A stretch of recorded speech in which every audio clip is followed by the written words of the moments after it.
শাকিব খানকে হারিয়ে জাতীয় চলচ্চিত্র পুরস্কার পেয়েছে আফরান নিশু।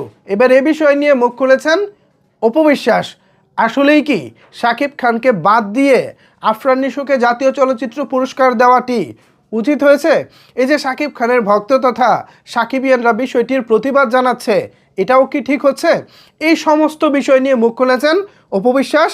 কি বলেছেন তিনি, চলেন তার মুখ থেকে শুরুতে কথাটা জেনে আসা যাক, তারপর এই বিষয়ে বিস্তারিত আলোচনা করব।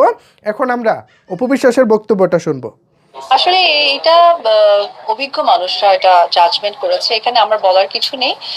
আর সাকিবিয়ানরা তো অবশ্যই সাকিবকে সাপোর্ট করবেই, তো সুতরাং এই জাজমেন্টের আসলে অ্যান্সার দেওয়ার মতো আমার কোনো ভাষা নেই। কারণ প্রিয়তমা দেখে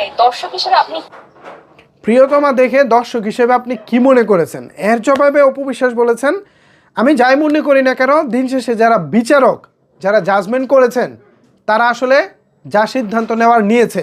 এখন সাকিবিয়ান তথা শাকিব খানের ভক্তরা এটাতে প্রতিবাদ করেছে, এটা স্বাভাবিক, বিকজ তারা শাকিব খানের ভক্ত।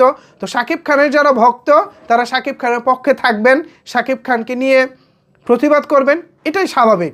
অন্যদিকে যদি বিবেচনা করি, আফরান নিশুর ব্যাপারটা যেটা, তিনি যোগ্য একজন অভিনেতা হিসেবেই পুরস্কারটা পেয়েছেন আনডাউটলি, এটা নিয়ে কোনো সন্দেহ নয়। বাট শাকিব খানও পেতে পারতেন, বিকজ শাকিব খানও প্রিয়তমা সিনেমায় শেষের দিকে বৃদ্ধ লুক এবং তার অভিনয় ছিল এক কথায় চোখ জুড়ানো, চোখ ধাঁধানো। সবচেয়ে ভালো হতো যেটা, যৌথভাবে আফরান নিশু এবং শাকিব খানকে যদি পুরস্কারটা দেওয়া হতো, তাহলে আর কোনো প্রশ্ন থাকতো না। কিন্তু প্রশ্ন ওই যে সাকিবিয়ানদের মনে একটু তো থাকবেই, প্রিয় নায়ক একটা পুরস্কার পেলে তাদের কাছে ভালো লাগে, যেহেতু পায়নি একটু তো খারাপ লাগবে। বাট আমি সাকিবিয়ানদেরকে বলবো, খারাপ লাগার কিছু নেই।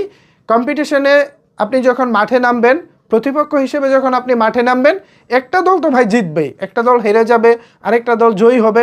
আপনি যতই ভালো খেলেন, শেষে যদি এক রানেও হেরে যান, হার মানে হার। তো এটাই এরকমই হয়েছে। প্রিয়তমায় আনডাউটলি শাকিব খান খুবই ভালো কাজ করেছেন। শেষের দিকে বৃদ্ধ লুক থেকে শুরু করে মোটামুটি বেশ ভালো ইমোশনাল সিনগুলোতে দারুণ অভিনয় করেছেন। সব কিছু মিলিয়ে শাকিব খান পেতে পারতেন, এটা নিয়ে আমার কোনো নাই, সন্দেহ নাই। শাকিব খান পেতেই পারতেন না, বা তিনি যোগ্য না এমনটা বলার সুযোগ নেই। এইটা যদি ধরেন শাহেনশাহ সিনেমা হতো, বা বিদ্রোহী সিনেমা হতো, বা গোলুয়ের মতো সিনেমা হতো, তাহলেও হয়তো বলতাম যে না, এইসব ছবির জন্য শাকিব খান পাবে না। বাট প্রিয়তমা সিনেমায় শাকিব খান যা করেছেন, এক কথায় এক্সট্রাঅর্ডিনারি অভিনয় করেছেন। সো এমন একটা সিনেমার জন্য শাকিব খান অবশ্যই একটা অ্যাওয়ার্ড, জাতীয় চলচ্চিত্র অ্যাওয়ার্ড তার প্রাপ্য ছিল। বাট দিন শেষে হয়নি। এটা নিয়ে আক্ষেপ করার কিছু নেই, আফসোস করার কিছু নেই। যারা জুরি বোর্ডে ছিলেন, যারা মনোনয়ন দিয়েছেন, তারা বিজ্ঞ মানুষ, তারা বুঝে শুনেই দিয়েছেন। এবারই প্রথমবার আমি জাতীয় চলচ্চিত্র পুরস্কার নিয়ে মোটামুটি সন্তুষ্ট। আসলে যে পেয়েছে যোগ্য হিসেবেই পেয়েছে, এটা নিয়ে আমার কোনো আসলে আপত্তির জায়গা নেই। তারপরও দর্শক হিসেবে আপনাদের ভালো লাগা মন্দ লাগা থাকতেই পারে। এখন এ বিষয়ে আপনাদের মতামত কি জানাতে পারেন নিচের কমেন্টস বক্সে। ধন্যবাদ সবাইকে এতক্ষণ আমার সাথে থাকার জন্য।